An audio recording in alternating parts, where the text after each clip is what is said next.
Today we're making cashew cream. We're using whole raw cashews. And we use raw cashews. They make a nice cream that's a substitute for heavy cream or sour cream or even yogurt. It's a nice plant-based substitute, and we use that in our cleanse recipes a lot. You don't have to use these whole ones, you can use the pieces.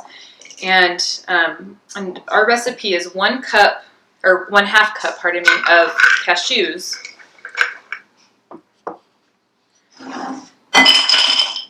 But I'm going to make a double batch because in the cleanse, in the prep guide, we've measured out how much we need for the whole thing.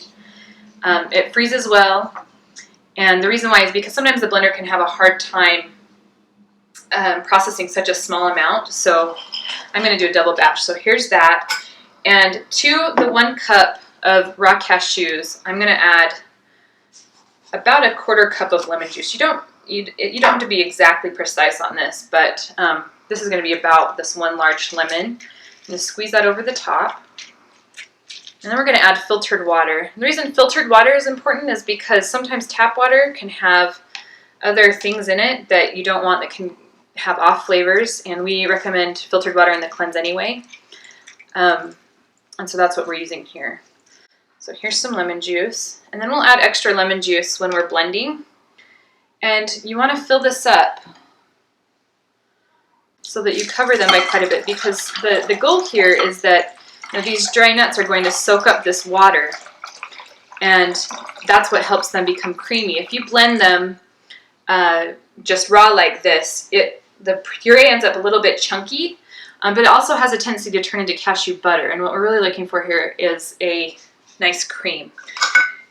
So what I've got here then is the whole cashews. These are going to need to soak in this slightly acidic water for between 1 to 4 hours is what we recommend in the recipe. You can go longer than that. Shorter than that, it won't yield quite as creamy of a cashew cream. I'm going to set that aside.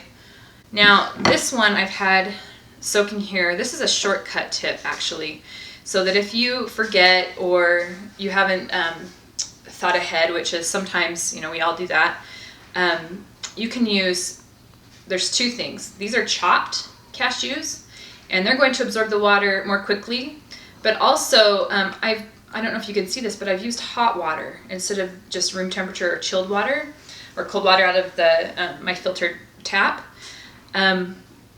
and that's going to also help these absorb the liquid, the water, a little bit better. And before I blend them, I'm going to want to strain off that soaking liquid. And so these are my pre-soaked cashew pieces that I soaked in the warm water. And I just want to show you how they kind of turn this grayish color. And these are going to be ready to blend. And this is about 1 cup. We recommend a high-speed blender for this. A food processor works too, but it won't get quite as creamy. But the high-speed blender works the best. You can still do it. It's just, it just might not be as smooth. And if it's chunky, it's okay too.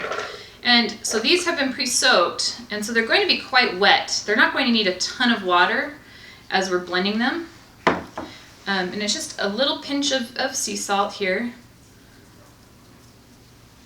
And then I'm going to add just a tiny bit more lemon juice, fresh lemon juice. Make sure you don't add the seeds.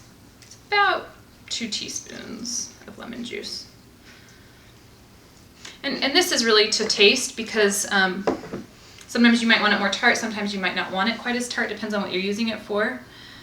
All of the recipes though have a little bit of lemon juice in them, the ones that we use in the cleanse. So I'm going to add a little bit of water here. This is filtered water. And we'll start with less and add more as we need to.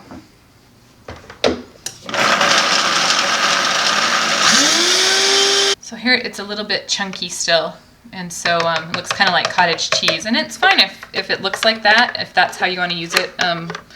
I prefer it to be, it can be pretty silky smooth depending on how long you soak it. So the longer you soak it, the creamier it gets. I'm just going to add maybe like a tablespoon more water to this.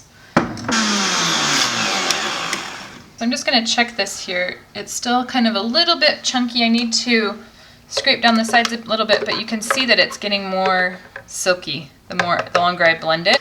And mostly this is because it is a smaller batch. If I did like a triple batch even, I would have a much easier time with this, but because it's hard for that blender vortex to get all the ingredients down to the bottom.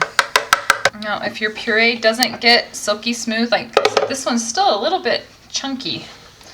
It probably needs to soak. The cashews probably needed to soak for another hour or so, but don't despair. It'll still taste good, and you can still use it in the recipes. So I actually added those other soaked cashews to this, but I want to show you how silky and creamy it is now. So it really helps if you make it in a big batch, and you can freeze this. And so I'm just gonna, I mean, look at that. It's almost like whipped cream. And that is how you make cashew cream. Creamy and delicious.